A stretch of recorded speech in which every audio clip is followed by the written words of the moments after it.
Sir 6 বছৰৰ আগতে আপুনি এটা সতৰ্কবাণী কৰিছিলে জুবিন গাৰ্গক লৈ। চব এই গোটেই ঘটনাবোৰ 6 বছৰমান আগৰ পৰাই মোৰ চকুত আছিল আৰু আপোনালোকে যদি মোৰ বাইট দেখে মই সদায় কৈ আহিছিলোঁ যে জুবিন এটা ডাঙৰ সম্পদ, কিন্তু একাংশ লোকে জুবিনক নিজৰ ব্যক্তিগত বিভিন্ন আমি সহজ সৰল ভাষাত ক'ম যে ফাইদা উঠাবৰ কাৰণে ব্যৱহাৰ কৰা মই দেখিছিলোঁ। জুবিনক মই ব্যক্তিগতভাৱেও কৈছিলোঁ আৰু দুই এটা সামাজিক মিটিঙতো মই কথাবোৰ কৈছিলোঁ, কিন্তু এটা কথা লগতে মই কৈছিলোঁ যে জুবিনৰ আমি সাধাৰণ মানুহৰ লগত তুলনা কৰা উচিত নহয়।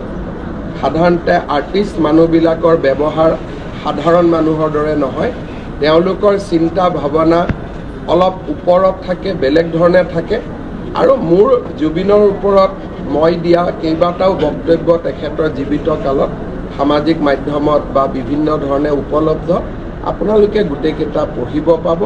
আৰু জুবিনৰ প্ৰতি মোৰ মনৰ যিটো ভাৱ আছিলে সেইটো আপোনালোকে বহুত ক্ষেত্ৰত দেখিছে, কিন্তু যিসকলৰ এটা চাৰ্কেল আছিলে সেই চাৰ্কেলটোক লৈ মোৰ যেনেকৈ আজি ৰাইজে প্ৰশ্ন তুলিছে, মই 6 বছৰ আগতে সেইটো প্ৰশ্ন তুলিছিলোঁ। আৰু এটা কথা আমি কৈ থৈ দিওঁ যে যোৱা সংসদীয় ইলেকশ্যনত শ্যামকানু মহন্তৰ প্ৰত্যেকটো পোষ্ট আপোনালোকে পঢ়িব, থ্ৰ' এণ্ড থ্ৰ' তেওঁক নৰেন্দ্ৰ মোদী আৰু আমাক বিৰোধিতা কৰিয়ে সামাজিক মাধ্যম চলাই গৈছিল। যোৱা MP ইলেকশ্যনৰ সময়ত তেওঁৰ যদি শ্যামকানু মহন্তৰ গোটেই পোষ্টবিলাক দেখে, তেওঁ গোটেই পোষ্টত নৰেন্দ্ৰ মোদী আৰু আমাক সমালোচনা কৰা আৰু ইলেকশ্যনত বিজেপি হাৰিব বুলি প্ৰেডিকশ্যন কৰা তেওঁৱে মেইন মানুহ আছিলে। আৰু তেওঁৰ লগত মই ব্যক্তিগতভাৱে কথাও নাপাতিছিলোঁ। মোৰ মোবাইলত অজস্ৰ মেছেজ আছে, মই তেওঁক এটা ৰিপ্লাইও নিদিছিলোঁ। গতিকে তেওঁৰ ওপৰতো মোৰ যিটো দৃষ্টিভংগী তেওঁ নিজেও জানে। মই বহুত দিন তেওঁক কৈছোঁ যে তোমাৰ যিটো তুমি কৰা এইটো উচিত নহয়, আৰু অসমখনক লৈ যিটো সংস্কৃতিৰ নামত যিটো অপসংস্কৃতি সেইটো মই কেতিয়াও ছাপোৰ্ট কৰা নাছিলোঁ। আৰু সেইকাৰণে শ্যামকানু মহন্তৰ লগত মোৰ বহুত বেছি সম্পৰ্ক নাছিল। কিন্তু অসমখন কিমান ডাঙৰ, ইজনে সিজনৰ লগততো ক'ৰবাত নহয় ক'ৰবাত গা খুন্দিয়াবলগীয়া হয়েই। কিন্তু শ্যামকানু মহন্তৰ ৰঙালীয়ে হওক, নৰ্থ ইষ্ট ফেষ্টিভেলে হওক, এইটোৱে অসমক প্ৰতিনিধিত্ব নকৰে। এটা কমপ্লিট বিজতৰীয়া সংস্কৃতি এটাক তেওঁ আগুৱাই লৈ গৈছে।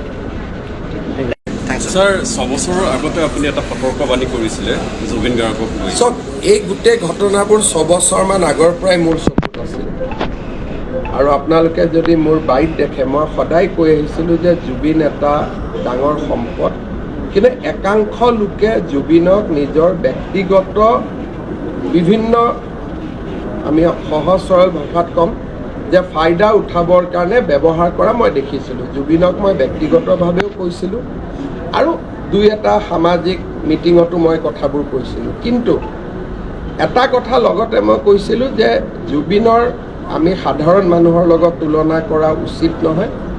সাধাৰণতে আৰ্টিষ্ট মানুহবিলাকৰ ব্যৱহাৰ সাধাৰণ মানুহৰ দৰে নহয়, তেওঁলোকৰ চিন্তা ভাৱনা অলপ ওপৰত থাকে, বেলেগ ধৰণে থাকে। আৰু মোৰ জুবিনৰ ওপৰত মই দিয়া কেইবাটাও বক্তব্য তেখেতৰ জীৱিত কালত সামাজিক মাধ্যমত বা বিভিন্ন ধৰণে উপলব্ধ, আপোনালোকে গোটেইকেইটা পঢ়িব পাব। আৰু জুবিনৰ প্ৰতি মোৰ মনৰ যিটো ভাৱ আছিলে সেইটো আপোনালোকে বহুত ক্ষেত্ৰত দেখিছে, কিন্তু